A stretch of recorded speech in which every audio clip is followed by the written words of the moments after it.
नमस्ते बच्चों। मैं मनीषा गोखले आशीष हिंदी क्लासेस में आप सभी का स्वागत है।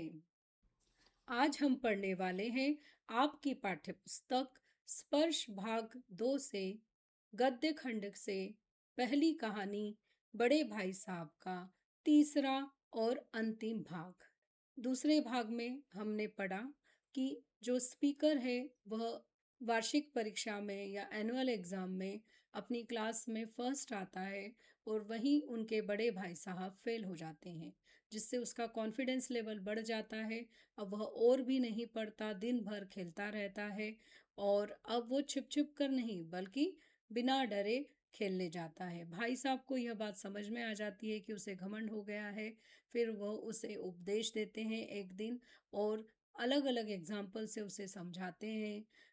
रावण का एग्जाम्पल देते हैं, शाहरुख का एग्जाम्पल देते हैं, शैतान का एग्जाम्पल देते हैं। साथ ही साथ वह अपनी क्लास की जो स्टडीज़ है वो कितनी डिफ़िकल्ट है इसके बारे में बताते हैं। और लास्ट में वो यही कहते हैं कि मैं तुमसे ज़्यादा एक्सपीरियंस्ड हूँ, इसलिए मैं जो तुम्हें बता रहा हूँ वह तुम्हें सुनना होगा। अब कहानी में आगे क्या हुआ, चलिए जानते हैं। इस भाग में आए कठिन शब्द और मुहावरों के अर्थ मैं यहाँ दे रही हूँ ताकि भाग को पढ़ते समय पाठ को समझने में आसानी हो। फिर सालाना इम्तिहान हुआ और कुछ ऐसा संयोग हुआ कि मैं फिर पास हुआ और भाई साहब फिर फेल हो गए। मैंने बहुत मेहनत नहीं की, पर न जाने कैसे दर्जे में अव्वल आ गया। मुझे खुद अचरज हुआ। तो जो स्पीकर है वो बता रहा है कि फिर से जब एनुअल एग्ज़ाम हुई, उसका रिजल्ट आया, तो कुछ ऐसा चांस बना या कुछ ऐसा संयोग बना जिसकी कि उसने एक्सपेक्ट भी नहीं किया था कि जो स्पीकर है वो पास हो गया और साथ ही साथ वो अपनी क्लास में फर्स्ट भी आया और वहीं उसके जो भाई साहब है वो फेल हो गए। जबकि स्पीकर खुद कह रहा है कि उसने बहुत अधिक एफर्ट नहीं लगाए थे और इस बात का उसे अचरज मतलब आश्चर्य हो रहा था। भाई साहब ने प्राणांतक परिश्रम किया, कोर्स का एक एक शब्द चाट गए थे। 10 बजे रात तक, इधर 4 बजे भोर से, उधर 6 से 9:30 तक। स्कूल जाने के पहले मुद्रा कांतिहीन हो गई थी, मगर बेचारे फेल हो गए।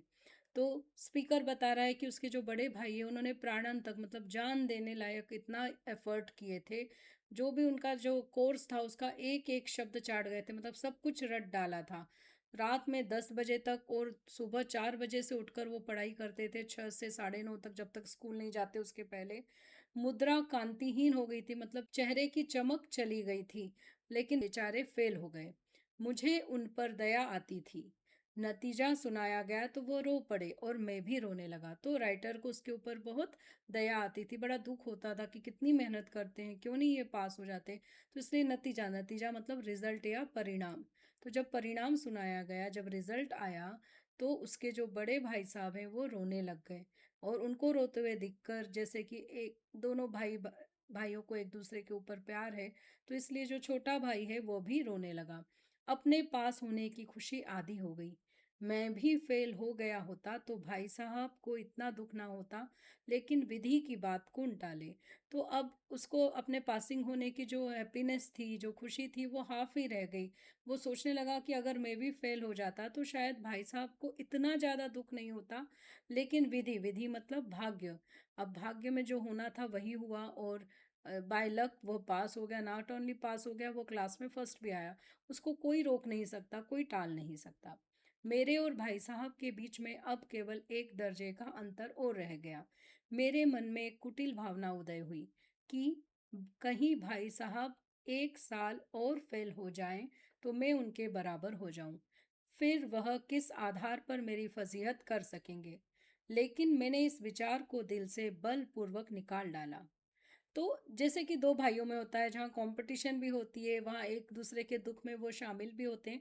तो पहले तो उसे यह दुख हुआ और बल्कि उसने ये भी सोचा कि वो फेल हो जाएगा तो भी चलता, कम से कम भाई साहब को दुख तो थोड़ा कम होता। लेकिन बाद में फिर अब उसके मन में क्या विचार आया, देखो हमारे मन में पॉजिटिव और नेगेटिव दोनों तरह के थॉट्स आते रहते हैं।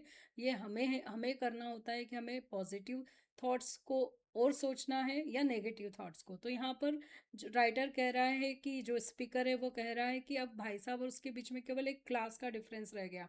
तो उसके मन में एक नेगेटिव थॉट आया कि अगर 1 साल और भाई साहब फेल हो जाएं तो वो दोनों सेम क्लास में आ जाएंगे, फिर किस बेसिस पर वो उसकी इंसल्ट करेंगे, उसे डांटेंगे।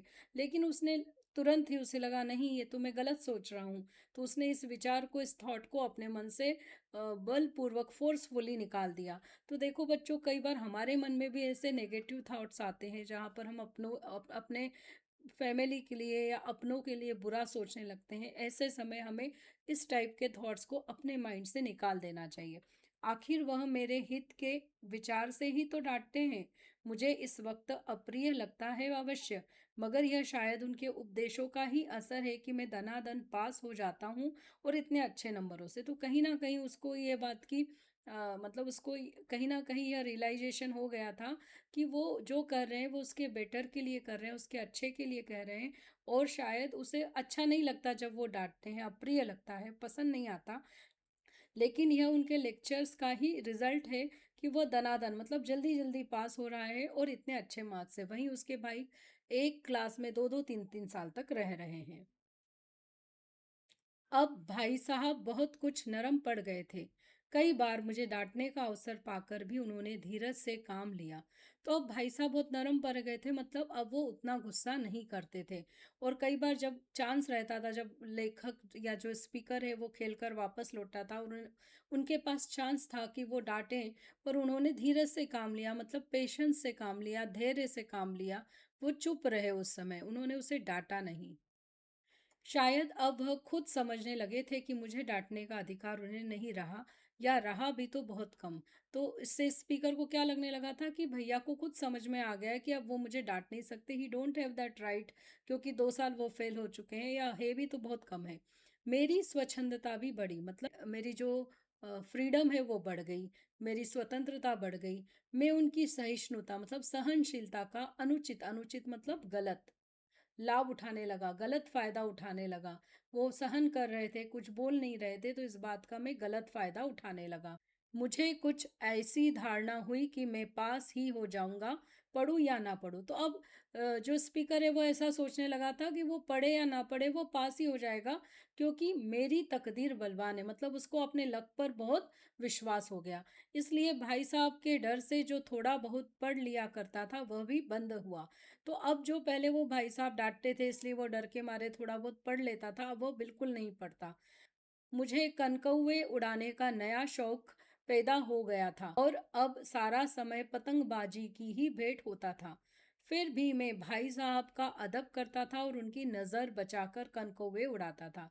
तो अब राइटर क्या करता था, वो बिल्कुल नहीं पढ़ता था, अब उसको एक नया खेल खेलने में इंटरेस्ट आ गया था, वो था कनकौवे। कनकौवे मतलब पतंग, पतंग उड़ाने में उसे इंटरेस्ट आ गया था। और अब वो सारा टाइम पतंगबाजी करता रहता था, वो सारा टाइम उसी में इन्वेस्ट करता था। फिर भी वह भाई साहब का अदब करता था, मतलब रिस्पेक्ट करता था, उनका सम्मान करता था।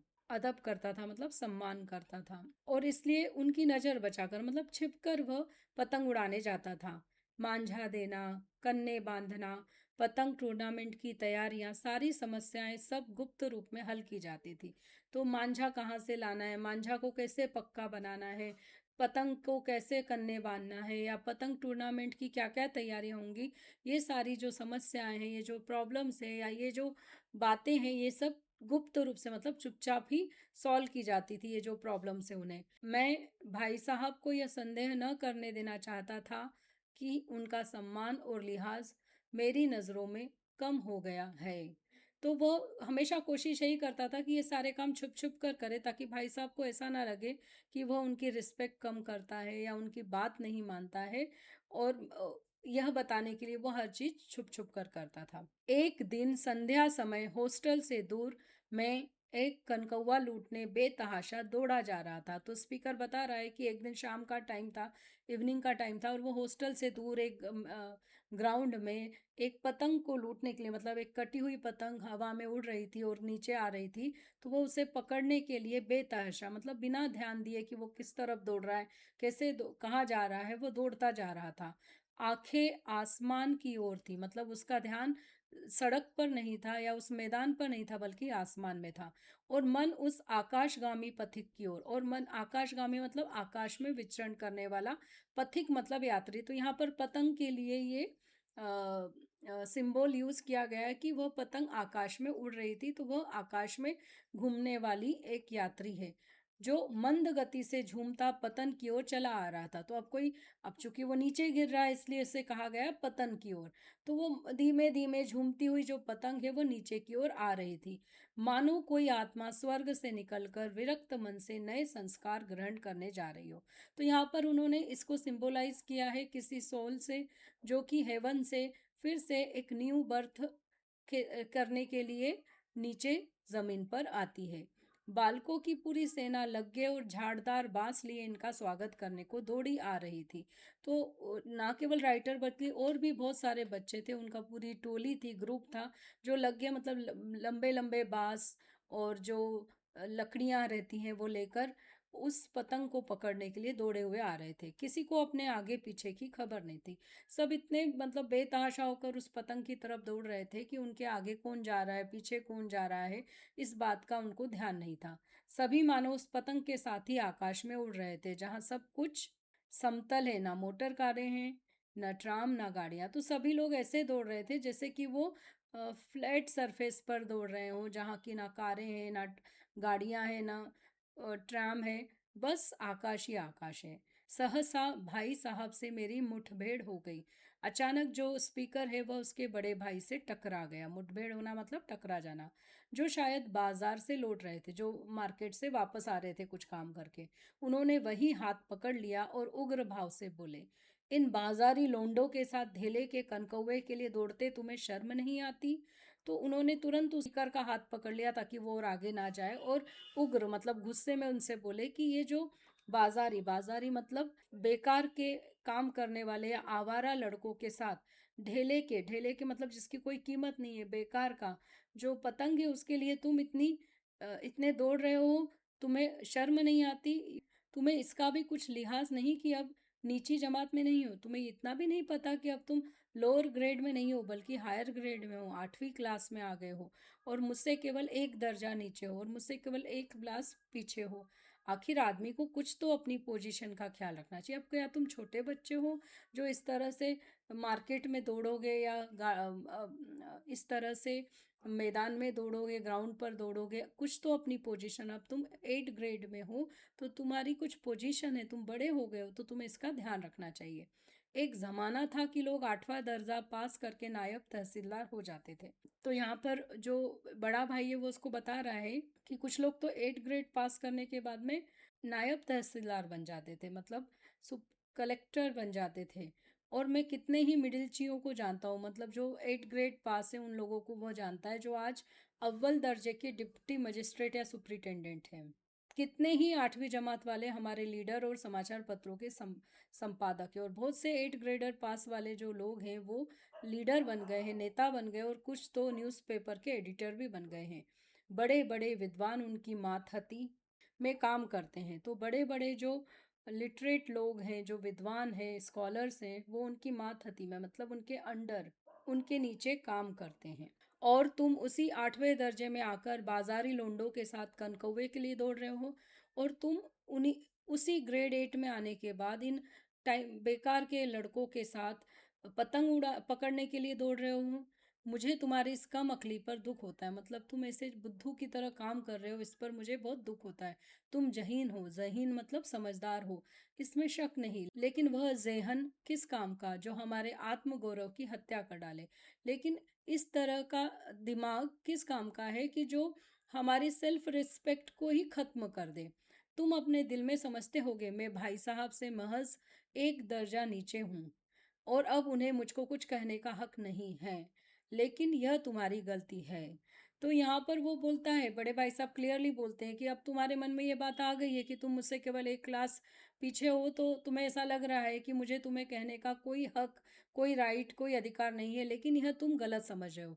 मैं तुमसे 5 साल बड़ा हूँ, और चाहे आज तुम मेरी ही जमात में आ जाओ और परीक्षकों का यही हाल है, तो निसंदेह अगले साल तुम मेरे समकक्ष हो जाओगे, और शायद एक साल बाद मुझसे आगे भी निकल जाओ। लेकिन मुझ में और तुम में जो 5 साल का अंतर है, उसे तुम क्या खुदा भी नहीं मिटा सकता। तो यहाँ पर बड़े भाई साहब कह रहे हैं कि देखो, मैं तुमसे 5 ईयर ओल्ड हूँ, मैं तुमसे 5 साल बड़ा हूँ, तो भले ही तुम मेरी क्लास में ही क्यों ना आ जाओ, और अगर इसी तरह से जो एग्जामिनर्स हैं इसी तरह से नोटबुक्स चेक करते रहे, तो नो डाउट कि अगले साल तुम मेरे समकक्ष मतलब एक ही कक्षा में आ जाओगे, एक ही क्लास में आ जाओगे, और शायद उसके साल अगले साल हो सकता है कि तुम मुझसे आगे भी,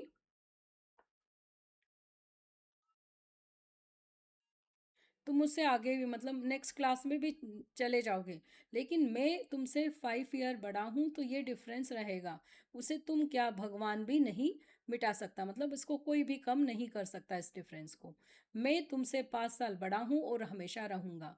मुझे दुनिया का और ज़िंदगी का जो तजुर्बा है, तुम उसकी बराबरी नहीं कर सकते, चाहे तुम एमए और डीफिल और डीलिट ही क्यों ना हो जाओ। तो बड़े भाई साहब कह रहे हैं कि मैं चूंकि तुमसे 5 ईयर बड़ा हूँ, तो हमेशा वो रहूँगा, और मुझे इस वर्ल्ड का और इस लाइफ का जो एक्सपीरियंस है, तजुर्बा मतलब अनुभव, वह तुम उसके बराबरी नहीं कर सकते, क्योंकि तुम्हें हमेशा 5 साल कम एक्सपीरियंस रहेगा। चाहे तुम एमए हो जा, मास्टर्स कर लो, या डीफिल डॉक्टरेट कर लो, डिलीट कर लो, तो भी तुम मेरी बराबरी नहीं कर सकते, क्योंकि समझ किताबें पढ़ने से नहीं आती, दुनिया देखने से आती। क्योंकि जो हमारा जो व्यवहारिक ज्ञान है, वो केवल बुक्स पढ़ने से नहीं बढ़ता, बल्कि लाइफ को जीने से, दुनिया को देखने से बढ़ता है। हमारी अम्मा ने कोई दर्जा नहीं पास किया, और दादा भी शायद 5वीं 6ठी जमात के आगे नहीं गए, लेकिन हम दोनों चाहे दुनिया की विद्या पढ़ लें, अम्मा और दादा को हमें समझाने और सुधारने का अधिकार हमेशा रहेगा। तो यहाँ पर राइटर को या स्पीकर को समझाने के लिए बड़े भाई साहब अपने माता पिता का उदाहरण देते हैं कि उनकी माँ जो है वो अनपढ़ है, उन्होंने कोई क्लास पास नहीं की, जो पिता है वो केवल 5वीं या 6th ग्रेड पढ़े हुए हैं, लेकिन वो कह रहे हैं कि अगर हम भले ही दोनों कितना ही नॉलेज गेन कर ले, कितने ही बड़े बन जाएं, लेकिन फिर भी उनके मदर फादर को उन्हें समझाने और सुधारने का अधिकार हमेशा रहेगा। केवल इसलिए नहीं कि वे हमारे जन्मदाता हैं, बल्कि इसलिए कि उन्हें दुनिया का हमसे ज़्यादा तजुर्बा है और रहेगा। तो जस्ट बिकॉज कि वो मदर मदर फादर है, उन्होंने हमें वर्थ दिया है, इसलिए नहीं कह रहा है वो, बल्कि बड़े भाई साहब इसलिए कह रहे हैं कि उन्हें हमसे ज़्यादा दुनिया का एक्सपीरियंस है, उन्होंने वर्ल्ड को हमसे ज़्यादा देखा है। अमेरिका में किस तरह की राज व्यवस्था है, और 8वें हेनरी ने कितने ब्याह किए, और आकाश में कितने नक्षत्र हैं, यह बातें चाहे उन्हें मालूम ना हो, लेकिन हजारों ऐसी बातें हैं जिनका ज्ञान उन्हें हमसे और तुमसे ज़्यादा है। तो यहाँ पर वो बता रहा है कि भले उन्हें ये नहीं मालूम होगा कि अमेरिका में किस तरह की गवर्नमेंट है, या जो 8th हेनरी था उसने कितनी शादियां की थी, या जो आसमान है उसमें कितने नक्षत्र हैं, कितनी गैलेक्सियां हैं, लेकिन उन्हें यह भले ही नहीं मालूम हो, लेकिन उन्हें ऐसी थाउजेंड्स ऐसी बातें हैं जिनका नॉलेज तुम्हें या हमें नहीं है, और उन्हें हमसे ज़्यादा है। देव ना करे आज मैं बीमार हो जाऊं तो तुम्हारे हाथ पांव फूल जाएंगे। तो वो बड़े भाई साहब ये भी समझा रहे हैं कि भगवान ना करे अगर मैं बीमार हो जाऊंगा हॉस्टल में, तो तुम घबरा जाओगे, हाथ पैर फूल जाना मतलब घबरा जाना। दादा को तार देने के सिवा तुम्हें और कुछ ना सूझेगा, लेकिन तुम्हारी जगह दादा हो तो किसी को तार ना दे, न घबराए, न बदहवास हो। तो दादा मतलब पिताजी को तुम टेलीग्राम भेजोगे, उसके अलावा तुम कुछ भी नहीं, तुम्हें समझेगा कि मुझे किस तरह से तुम्हें ट्रीट करना चाहिए, या मेरा किस तरह से ख्याल रखना चाहिए। लेकिन अगर तुम्हारी जगह पिताजी होते, तो वो किसी को भी टेलीग्राम देकर नहीं बुलाते, और ना ही घबराते, और ना ही बदहवास होते मतलब परेशान होते। पहले खुद मर्ज पहचान कर इलाज करते, मतलब पहले खुद देखते कि रोग या बीमारी क्या है, और उस हिसाब से घरेलू ट्रीटमेंट करते। उसमें सफल ना हुए तो किसी डॉक्टर को बुलाएंगे।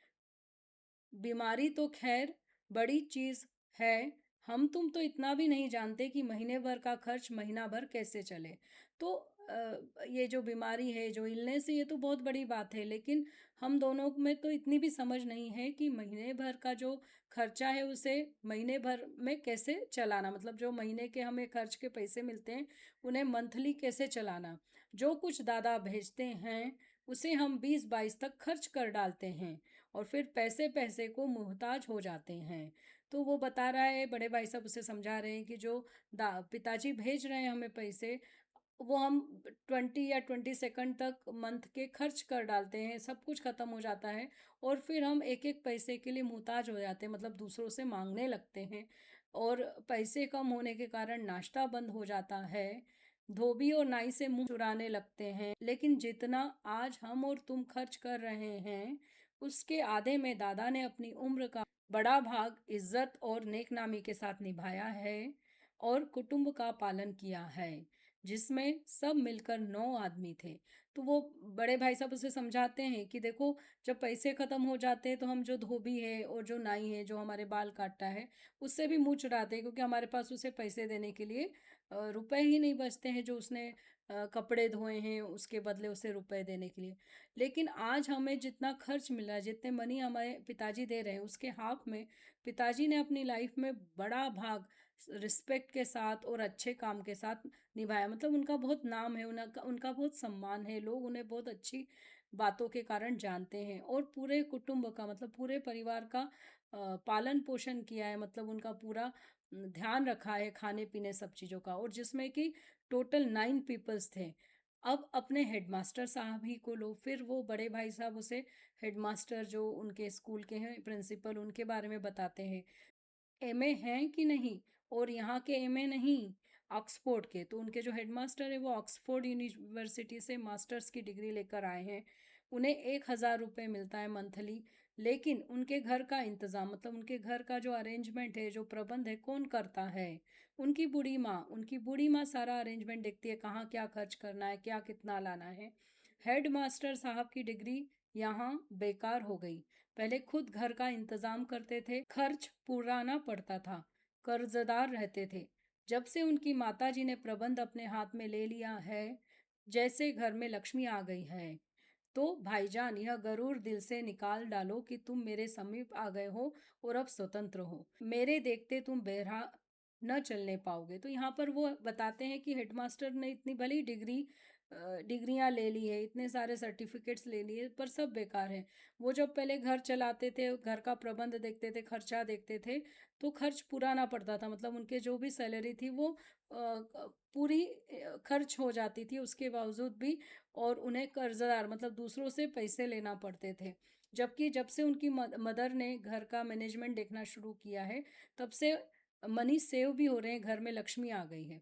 तो वो अपने भाई को बोल रहा है कि यह जो गरूर, ये जो घमंड दिल में तुम्हारे हैं, उसे निकाल दो। तुम भले ही मेरे क्लास के पास आ गए हो, और अगर तुम सोच रहे हो कि तुम स्वतंत्र हो, लेकिन मैं तुम्हें गलत राह पर नहीं चलने दूंगा। मैं जब तक हूँ, मैं तुम्हें हमेशा सही राह दिखाऊंगा। अगर तुम यो ना मानोगे तो मैं थप्पड़ दिखाकर इसका प्रयोग भी कर सकता हूँ। मैं जानता हूँ तुम्हें मेरी बातें जहर लग रही हैं। तो बड़े भाई साहब ये भी कहते हैं कि अगर तुम ऐसे मेरी बातों से नहीं मानोगे तो मैं तुम्हारी पिटाई भी करूंगा, ज़रूरत पड़ेगी तो मैं तुम्हारी पिटाई भी करूंगा। मैं जानता हूँ कि तुम्हें मेरी बातें अच्छी नहीं लग रही है, बुरी लग रही है, जहर लग रही है। मैं उनकी इस नई युक्ति से नतमस्तक हो गया। तो यहाँ पर जो छोटा भाई है, जो स्पीकर है, जो बड़े भाई साहब ने एग्जाम्पल दिए, जिस तरह से उसने बातें की, उससे कन्विंस हो गया। उनका ये जो नया तरीका था उससे वो कन्विंस हो गया और उसने हेड डाउन कर दिया, उसने हार मान ली। मुझे आज सचमुच अपनी लघुता पर, अपने छोटेपन का अनुभव हुआ और भाई साहब के प्रति मेरे मन में श्रद्धा उत्पन्न हुई। मतलब मेरे मन में जो भाई साहब के लिए जो रिस्पेक्ट थी वो और बढ़ गई। मैंने सजल आंखों से कहा, हरगिज नहीं, आप जो कुछ फरमा रहे हैं वह बिल्कुल सच है और आपको उसके कहने का अधिकार है।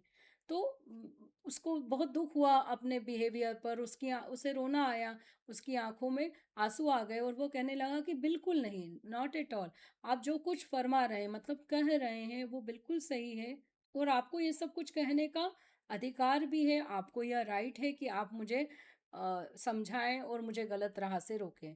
भाई साहब ने मुझे गले से लगा लिया और बोले, मैं कनकौवे उड़ाने को मना नहीं करता, मेरा भी जी ललचाता है, लेकिन करूं क्या? खुद बेराह चलूं तो तुम्हारी रक्षा कैसे करूं? यह कर्तव्य भी तो मेरे सिर है। तो भाई साहब ने उसे गले लगा के उसे समझाया कि देखो, मैं ये नहीं कह रहा कि तुम पतंग ना उड़ाओ, लेकिन समय से उड़ाओ, समय से पढ़ाई भी करो और मेरा भी मन ललचाता है, मुझे भी बहुत अच्छा लगता है पतंग उड़ाना।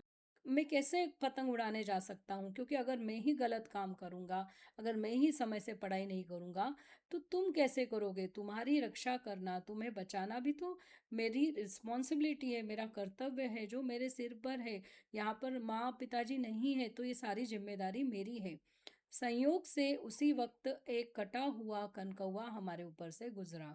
तो तभी बाय चांस ऐसा हुआ कि वो जो कटा हुआ जो पतंग उड़ रही थी वो उनके ऊपर से निकली।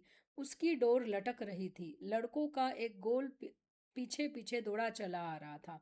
तो उसकी जो डोर थी वो काफ़ी नीचे थी, उसकी जो धागा था वो। और पीछे बहुत सारे बच्चे उसे पकड़ने के लिए दौड़े चले आ रहे थे। भाई साहब लंबे हैं ही, उछल कर उसकी डोर पकड़ ली और बेतहाशा हॉस्टल की तरफ दौड़े। तो चूंकि भाई साहब की जो हाइट थी वो ज़्यादा थी तो उन्होंने जंप लगाकर उसकी जो धागा था उसे पकड़ लिया और तेजी से हॉस्टल की तरफ दौड़ने लगे। तो यहाँ पर यह एक सिंबलाइज है कि उनका जो भाई था जो भटक रहा था, उन्होंने उसे अपने कंट्रोल में कर लिया है और वो अब खुशी खुशी हॉस्टल की ओर जा रहे हैं। और मैं पीछे पीछे दौड़ रहा था, जो छोटा भाई था वो भी भाई साहब के पीछे पीछे दौड़ रहा था। मतलब छोटे भाई भाई को सही राह मिल गई थी और वो अपने बड़े बड़े भाई को फॉलो कर रहा था। अगले वीडियो में हम चर्चा करेंगे इस पाठ के प्रश्नोत्तरों पर। तब तक के लिए धन्यवाद।